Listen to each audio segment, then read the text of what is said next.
Il-proġett ta' Pjazza Indipendenza fir-Rabat Għawdex, dak li kellu jkun tisbieħ taċ-ċentru, spiċċa biex waqa' lura u kawża konvenjent għall-Awċin. Fost ir-raġunijiet għaliex ix-xogħol fi Pjazza Indipendenza waqa' tant lura hemm dik li l-kuntrattur spiċċalu l-maduma l-pjazza.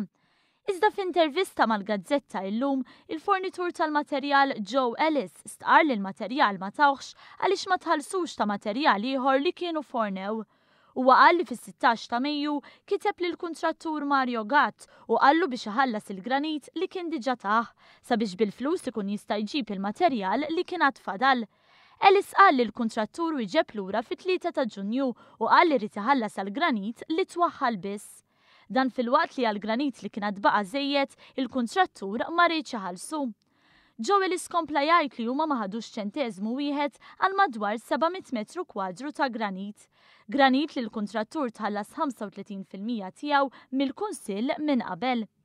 Ellis sostna li s-sindku Samuel Azzopardi wkoll għandu jġorri responsabbiltà sabiex jintlaħaq ftehim għal ġid ta' kulħadd.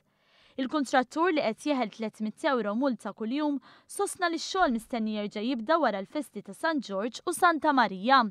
Xogħol li jekk ma jitlestix sal-aħħar ta' Settembru ikun hemm ir-riskju li jintilfu 1,600,000 euro ta' fondi Ewropej.